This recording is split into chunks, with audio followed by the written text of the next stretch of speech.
사랑하는 반생 여러분 모두 평안하셨습니까? 오늘 작년 교과 연구 시간이 돌아왔습니다. 오늘은 제6과 내가 일어나는 때라고 하는 그런 제목으로 함께 생각해 보겠습니다. 우리가 제5가 지난과에 있어서는 어떤 내용이었죠? 낯선 땅에서 부르는 여호와의 노래였습니다. 낯선 땅이 어디입니까? 물론 이스라엘 백성들에게 있어서 이방 땅이었다고 하지만은 죄악 세상을 의미하고 오늘날 우리가 살고 있는 이 세상이 낯선 땅, 나그네의 삶, 또 다른 세상을 의미합니다. 이 어렵고 죄 많은 세상에 우리가 여전히 하나님의 이름을 찬양하고 경배할 수 있는 것은 하나님께서 우리의 기도를 들어주시고 응답해 주신다고 하는 사실입니다. 그래서 시편 기자들을 통해서 우리에게 말씀하신 그 내용이 우리의 마음에 와닿는 것은 우리가 겪고 있는 이런 동일한 상황을 시편 기자들이 동일하게 경험했기 때문에 그들의 경험에서 나온 노래가 오늘 우리에게 감동을 주는 것입니다. 자, 오늘은 6번째, 내가 일어나는 때, 이게 무슨 말입니까? 내라고 하는 사람은 누굽니까? 여호와 하나님이시죠. 일어나는 때는 무엇입니까? 심판을 의미합니다. 즉 마지막 결과에 이르는 그런 내용인데, 내가 일어나는 때에 심판이 있으면 어떻게 됩니까? 어려움을 당하는 하나님의 백성들이 구원을 받을 것이고, 또 악에 물든 사람들은 결국 멸망할 것이라고 하는 사실을 오늘 교과를 통해서 우리는 확인하게 될 것입니다. 기억절입니다. 여호와의 말씀에 가련한 자들의 눌림과 궁핍한 자들의 탄식으로 말미암아 내가 이제 일어나 그가 원하는 안전한 지대에 두리라 하시도다. 시편 12편 5절에 있는 말씀입니다. 사실 우리가 이 세상에 살고 있는 것은 악이 만연한 세대에 살고 있지만은 우리뿐만 아니라 과거에 우리의 선지자들도, 특별히 이 시편 기자들도 똑같은 악의 세상에 살았던 그런 것을 우리는 성경을 통해서 합니다. 특별히 이 시편이 그런 폭력과 압제에도 불구하고 하나님의 구원하시는 손길을 생각해 볼 때 하나님께서 여전히 그들의 기도를 들어주신다고 하는 사실입니다. 하나님께서는 인내하시지만은, 그 자비를 인내하시지만은, 그러나 심판의 때 종말은 언젠가는 다가온다고 하는 사실입니다. 그래서 하나님의 심판이 오면은 결국 압박받는 자의 구원과 또 악인의 멸망을 우리가 생각해 볼 수 있습니다. 하나님은 우리를 압제하는 세상을 의롭게 심판하실 것을 약속하셨기 때문에 그 약속 때문에 우리는 소망을 가지는 것입니다. 자, 여기에 TMI 위로에 7가지 질문이 있죠. 이런 일은 속히 이루어졌으면 좋겠다고 생각하는 일이 있습니까? 여러분들 삶 속에 이건 좀 빨리 이렇게 됐으면 좋겠다고 하는 그런 일이 무엇일까요? 저는 목회자 입장에서 우리 교회가 빨리 부흥되고 또 예수님이 빨리 세상에 재림하셨으면 좋겠다라고 하는 그런 생각을 가집니다. 하나님은 왜 자신을 권능의 전사로 표현하십니까? 악의 정복자, 죄의 정복자이기 때문에 전사하면 우리 좀 이따 배우겠습니다만은 함께 생각해 보겠습니다만은 싸우는 투사 아닙니까? 전쟁하는 군인입니다. 하나님의 백성을 구원하는 자로 우리는 전사를 생각할 수 있습니다.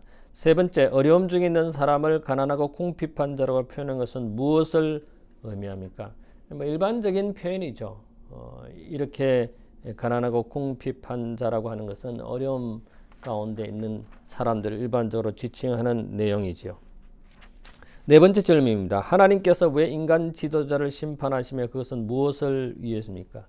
공의로 맡겼는데 그 공의로 행하지 않을 때에는 지도자가 심판을 받는 것이죠. 다섯 번째, 원수들을 향한 시편 기자의 분노와 그들을 위한 기도는 어떻게 이 조화를 이룹니까? 여러분, 의분이라는 게 있죠.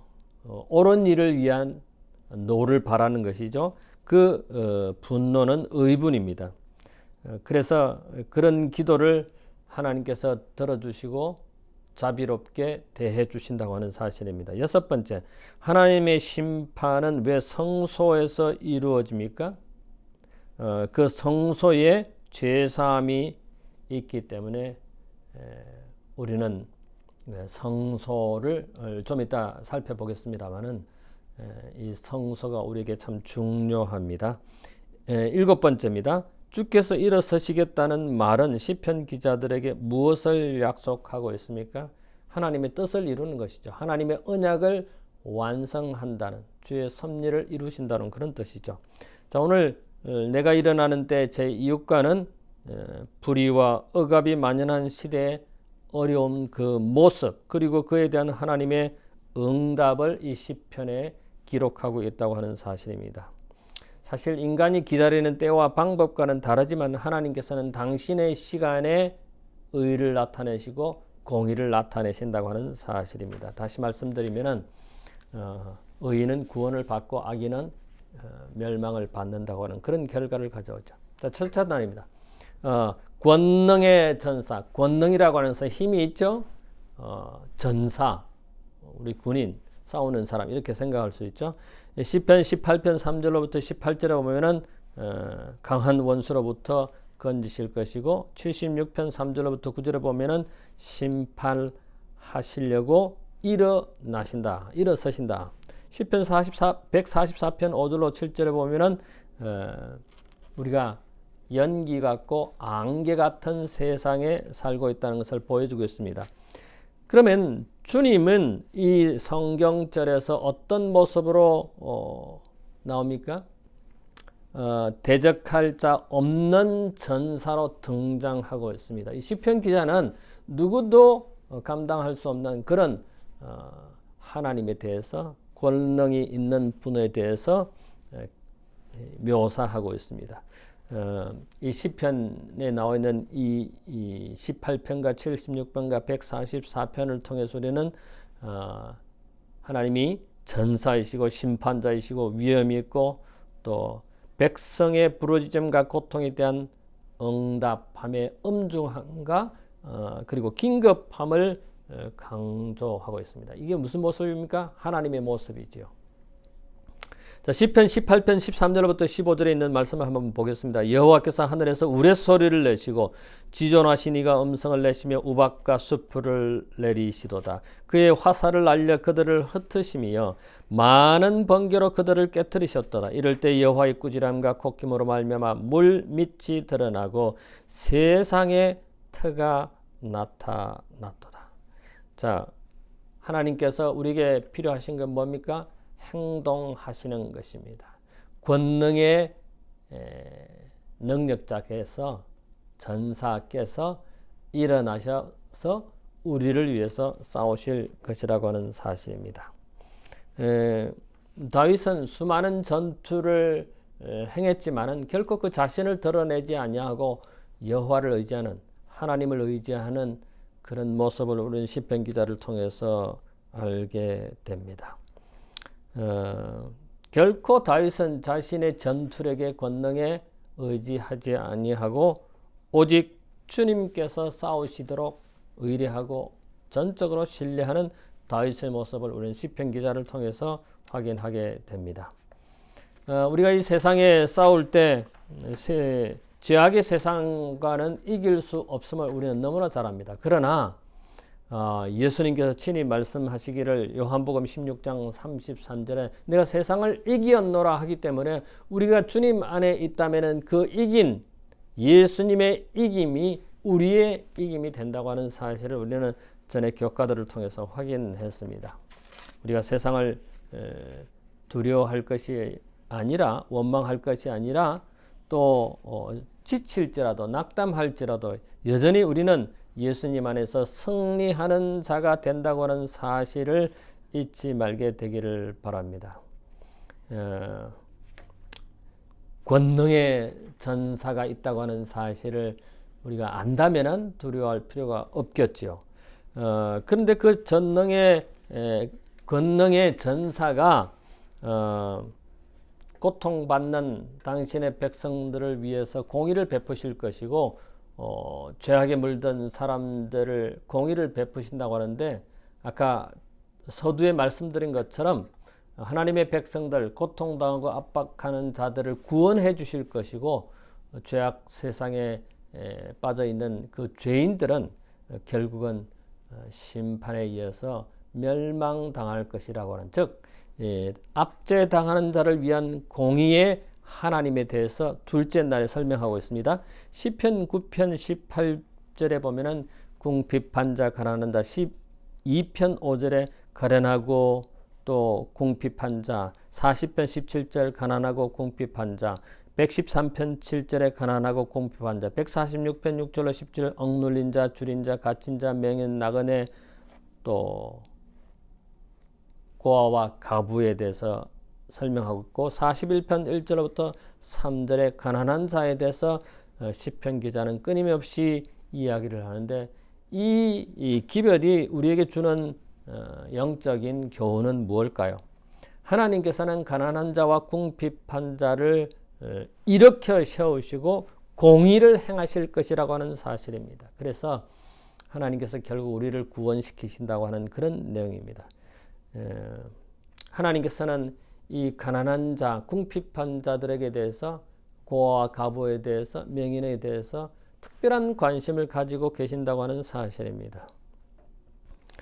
사실 가난하고 궁핍한 자라고 하는 이 표현은 우리가 돈이 없거나 밥이 없는, 먹을 것이 없는 그런 사람들을 일반적으로 생각할 수도 있습니다만은, 또 다른 의미에서는 약한 자, 또 무력한 자, 취약한 자, 뭐 이렇게 또 다르게 생각해 볼 수 있고, 또 가난하고 궁핍한 자를 영적으로 우리가 해석을 해 본다면은, 힘없는 이들이 누구를 의지할 수 있습니까? 오로지 하나님만을 의지할 수 있다는 것을 우리가 다른 편으로 생각해 볼 때 생각할 수 있습니다.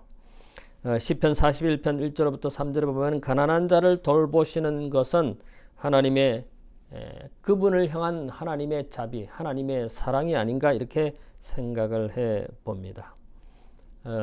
주님은 가난한 자들과 자신을 동일시하셨고 하나님의 은혜 가운데 스스로 가난해지셨으며 그분의 가난하게 되심을 통해 많은 사람이 부자가 되었다고 고린도후서 8장 9절에 말씀하고 있습니다.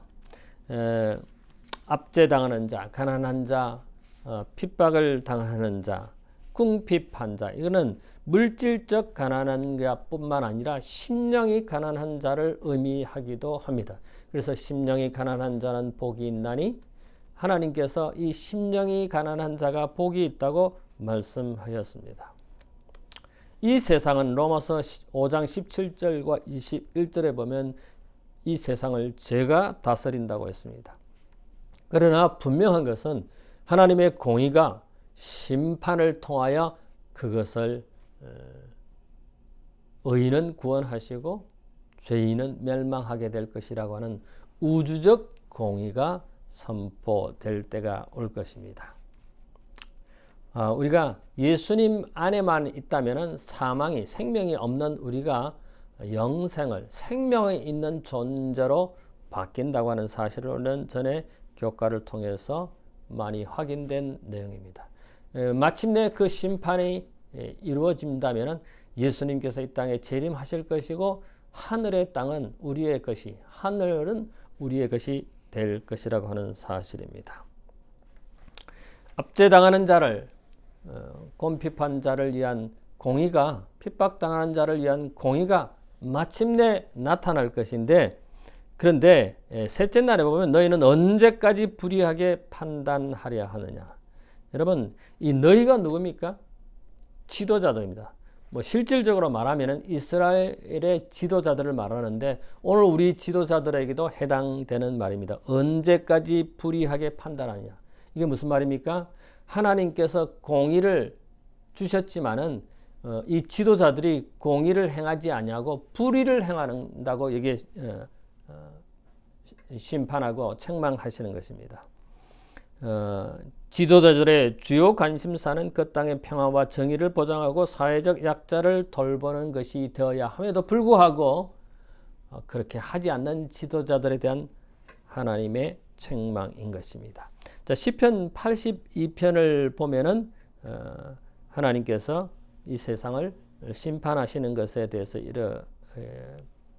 기록하고 있습니다. 그래서 누구나 다 하나님의 심판을 받을 것이라고 하는, 특별히 지도자들이 심판을 받을 것이라고 하는 기록이 여기 시편 82편에 기록하고 있는데, 이것은 이스라엘의 부패한 지도자들에게 심판을 선포하고 있는 내용입니다. 특별히 여기에서 나오는 이 신들이라고 하는 것은 하나님을 의미하는 것이 아니라 이스라엘 지도자를 의미한다고 이 기록가 저자는 해석을 하고 있는데, 그 근거가 신명기 1장 16절부터 18절, 16장 18절부터 20절, 요한복음 10장 33절로 35절에 있는 말씀으로, 여기에 나오는 신들은 이스라엘의 지도자를 의미한다고 하는 것입니다. 부패한 이스라엘 지도자를 의미하는 것입니다. 우리 각 사람은 하늘 위에 있는 권세에 대해서 굴복해야 됩니다. 다시 말해서 우리의 지도자를 존중하고 거기에 순복해야 한다고 하는 건데, 만약에 그 권세를 거스르게 되면 어떻게 됩니까? 하나님의 명령을 거스르는 것과 똑같다고 로마서 13장 12절에 말씀하고 있습니다. 하나님의 주신 그 권세가 바로 심판의 대상인데, 그 권세는 하나님의 영광과 사람들의 행복을 위해 이행되어야 할 권세라는 것입니다. 그래서 지위와 직분은 하나님의 영광을 위해서 주어졌지, 결코 사적인 사견, 사익을 위해서 주어진 게 아니라고 하는 사실입니다. 그래서 우리가 만약에 지도자라면, 어떤 직분을 받았다면 그 직분은 나를 위해서 사용하는 것이 아니라 사람들을 위해서, 특별히 핍박받고 가난한 사람들을 위해서 그 권세를, 지도력을 발휘해야 되겠지요. 우리가 우리를 향한 하나님의 음성이 언제까지 너희가 불의를 행하려 하느냐, 불의를 행하지 않는 우리 모든 지도자들이, 또 우리 모든 성도들이 되었으면 참 좋겠습니다. 만약에 그렇게 불의를 계속 행하면 넷째 날에 어떻게 됩니까? 하나님의 분노가, 주의 분노가 일어날 것이라고 합니다. 시편 58편 6절부터 8절에 보면은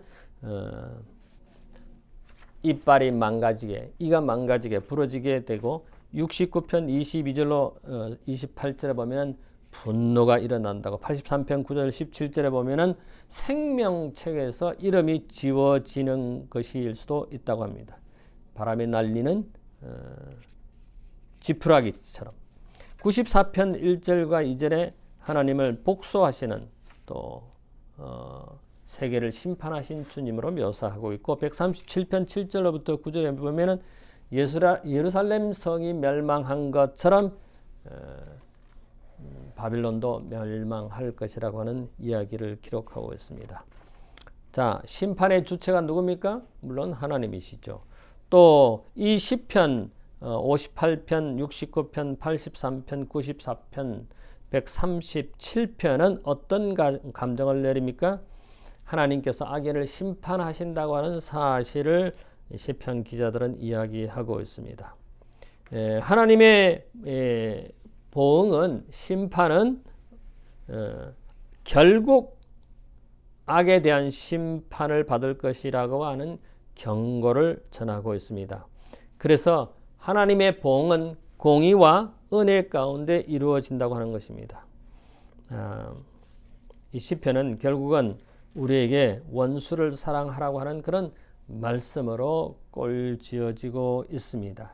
끝내 회개하지 않는 사람들은 형벌과 사망이 이르러 올 것이고, 또 하나님의 그 자비하심이 오래 참으심으로 인해서 의롭고 가난하고 궁핍한 자들이 힘없는 자들에게, 이런 모든 사람들이 고통을 주는 것은 사실입니다만은, 그러나 인내하고 기다림을 통해서 우리의 참 신앙의 모습, 신앙 생활이 되어야 할 것입니다. 끝까지 견디는 자는 어떻게 된다요? 마태복음 24장 13절에 끝까지 견딘 자는 구원을 얻을 것이라고 했습니다. 분명한 것은 하나님의 오래 참으심과 또 하나님의 심판의 확실함을 우리는 압니다. 다섯째 날입니다. 주님의 심판과 성소입니다. 여러분 시편 96편 6절부터 10절에 보면은 성소는 뭐 하는 곳입니까? 예물을 드리고 예배를 드리고 심판하는 장소임을 설명하고 있고 99편 1절부터 4절에 보면은 하나님의 공의가 나타나는 곳, 132편 7절부터 9절에 보면은 예배하는 장소로 나와 있습니다. 하나님의 심판의 장소는 성소이고 또 우리에게 그 의미는 주어지는 의미는 뭡니까? 그 성소에서 죄가 사해지는 장소라고 하는 사실이고 또 악에 대해서는 정죄하고 심판을 내려서 멸망에 이르게 하는 판결을 하는 곳이 성소입니다. 그래서 이 주님의 심판은 성소와 아주 밀접한 관계가 있습니다. 구약 성경에 보면은 우림과 둠림이라고 하는 그런 판결의 민수기 27장 21절에 있죠. 또 심판관의 그 가슴에 흉패가 있었던 것을 우리는 출애굽기 28장 15절 28절로부터 30절에 알 수 있습니다. 그래서 심판하실 성소의 보좌에 계신 하나님을 자주 묘사하는 것을 우리는 구약에서 보게 됩니다. 성소에서 구원의 계획이 시작되었고 그러므로 우리는 그 심판의 기준인 율법을 지켜야 함을 너무나 확실한 내용으로 받아들일 수 있습니다.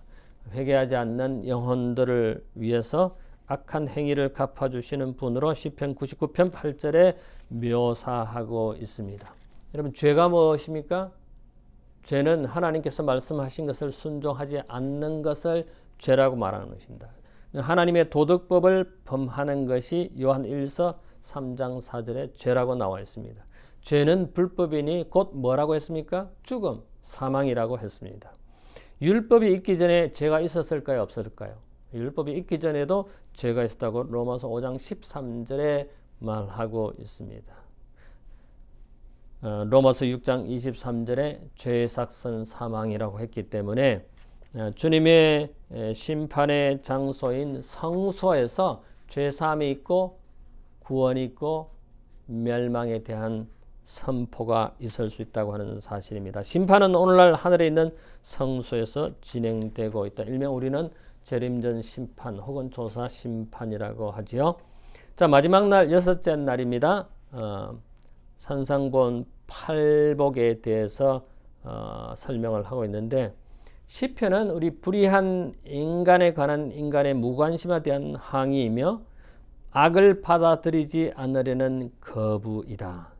그 마음의 복수에 대한 열망이 아니라 하나님의 이름을 영화롭게 하려는 열심에서 비롯된다. 산상본 그 팔복 33쪽에 보면 이렇게 기록하고 있습니다. 예수님은 사람이 너희를 욕하고 핍박할 때 기뻐하고 즐거워하라고 말씀하셨다. 근데 이 말씀을 받아들이기가 좀 쉽지 않습니다. 사람들이 나를 핍박하고 어려움을 주는데 내가 어떻게 기뻐할 수 있나요? 고통받는데. 그러나 여기 말씀은 그런 핍박을 받고 고통을 받을 때 기뻐하라고 했습니다. 왜냐하면 주님의 선지자들은 우리의 선조들은 그렇게 했고 심지어 순교까지 당했습니다. 아담 자손 중에 최초의 그리스도인이 누굽니까? 아벨이죠. 아벨은 순교를 당했죠. 에녹은 하나님과 동행했지만은 성경은 말하기를 사람들은 그를 알지 못했다고 기록하고 있고 우리가 잘 알고 있는 방주를 지은 노아도 사람들이 광신자라고 민심을 소란케 하는 자라고 조롱을 한 것을 우리는 잘 압니다. 어떤 이들은 희롱과 채찍질 뿐만 아니라 결박과 옥에 갇히는 그런 시험도 받았고 악형을 순교당함을 화형을 구차히 면치 않았다고 히브리 11장 35절과 36절에 나온 말씀을 인용해서 영감의 글은 산상본 팔복 33쪽에 기록하고 있습니다. 자, 오늘 우리가 내가 일어나는 때 심판을 통해서 구원과 형벌이 멸망이 주어질 것이라는 것을 확인했는데요. 토의할 몇 가지 문제가 있죠. 첫 번째, 세상의 편만한 악을 경험하는 고통은 주님이 세상을 실제로 통치하시는지 의심케 한다. 왜 하나님이 계신다면, 하나님이 주님이 이 세상을 통치한다면 왜 고통과 죄와 어려움이 있는가, 슬픔이 있는가, 죽음과 이별이 있는가? 이 세상은 죄와 사망의 세상입니다. 사람은 사망의 존재입니다. 그런데 우리가 예수님 안에 있게 되면은 사망이 생명을 얻게 되고 멸망이 영생을 얻게 되는 것을 우리는 너무나 잘 압니다. 그래서 우리가 그리스도 안에 있어야 된다고 하는 것을 확실히 확인할 수 있죠. 두 번째입니다. 세상의 정의를 위한 궁극적인 지혜와 해결책으로 인간의 수단에 의존하지 않고 오직 하나님의 말씀과 판단에 의존하는 것이 중요한 이유는 무엇인가? 여러분, 인간의 수단이 뭡니까? 자기의 경험, 제도, 그 다음에 인간의 수단은 사람이 세운 리더, 지도자를 통해서 또 사회 운동에 대해서 이런 것들은 사실 사람이 만든 일은 사람은 한쪽으로 치우칠 수밖에 없습니다. 그래서 하나님은 더 공평하신 하나님께서는 공의를, 그래서 지도자들이, 이스라엘 지도자들이 불법을 행하는 너희들아 언제까지 불법을 행할 것이냐라고 말씀하시고 지적하신 것을 오늘 우리 지도자들에게 우리에게 맡겨진 그 모든 직함과 지위와 권한이 나를 위한 것이 아님을 분명히 우리는 생각해야 됩니다. 우리가 재림교인으로서 선택받은, 하나님의 백성으로 선택받은 이것조차도 나만을 위한 것이 아니라 누구예요? 어렵고 가난하고 핍박당하는 사람들을 위한 우리가 되어야 한다고 하는 사실을 다시 한번 우리는 생각하게 됩니다. 자, 두 번째 질문입니다. 세상의 정의를 위한 궁극적인 지혜와 해결처로 인간의 수단, 우리가 조금 전에 치우치고, 그러나 하나님의 공의, 우리가 하나님 말씀의 판단 기준을 삼아야 되고 계명의 기준에 삼아야 된다고 하는 것을 확인했죠. 세 번째입니다. 성소가 하나님의 심판의 장소라는 진리의 실제적인 의미가 뭡니까? 이 성소는 심판하는 장소라고 그랬죠. 그곳에서 우리의 죄가, 여러분 법정에 가보셨습니까? 법정에 가보면 내가 죄인이다 아니다를 판결을 받습니다. 죄인이 아니다고 하면 나는 완전히 구원받는 것입니다. 또 내가 죄인일 경우에는 그것에 대한 형벌을 받게 되는 것이죠. 근데 우리가 알고 있는 이 성소는 이런 것뿐만 아니라 우리의 죄를 속죄해주는 장소가 바로 이 성소라고 하는 사실입니다. 그러므로 성소 되시는 주님이 계신다고 하는 사실은 우리가 얼마나 놀라운 사실입니까? 네 번째, 마지막입니다. 시편의 거친 표현. 왜 하나님 우리를 도와주시지 않고 왜 가난하고 궁핍하고 맹인이 있고 이런 고통을 당하는 것을 하나님은 내버려 두시느냐고 시편 기자들은 한탄하고 원망하는 그런 내용이 나옵니다. 근데 사실 그것에 대한 자기 자신에 대한 적용되는 것뿐만 아니라 이 죄가, 이 죄악이 왜 이런 고통스러운 세상을 만드느냐는 그런 의문이 이 시편 기자들의 노예, 분노에 포함되어 있다고 하는 사실입니다. 이런 의문은 마땅히 우리가 가져야 된다고 저는 생각합니다.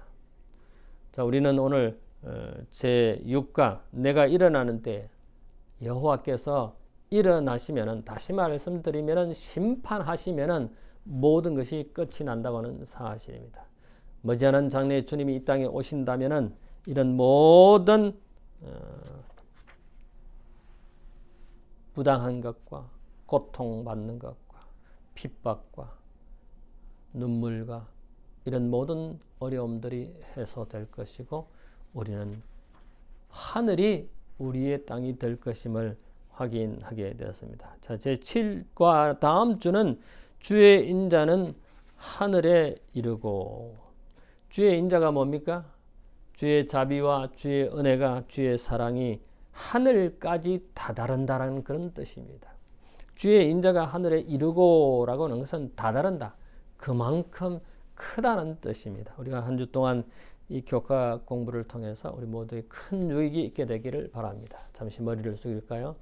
고마우신 우리들의 하늘 아버지, 죄가 이 세상을 다스리는 세상에 저희가 삶으로 인해서 고통받고 어려움이 있고 핍박을 받는 세상에 저희들이 살고 있습니다. 하나님, 우리 모두가 이런 고통 중에서도, 이런 핍박 중에서도, 이런 제약 속에서도 주님 안에 거하는 우리 모두가 되도록 도와주시옵소서. 그래서 마침내 우리 주님이 이 땅에 오실 때 모두가 구원받는 우리 모든 반생들 되도록 인도해 주시옵기만을 예수님 이름으로 기도하옵나이다. 아멘.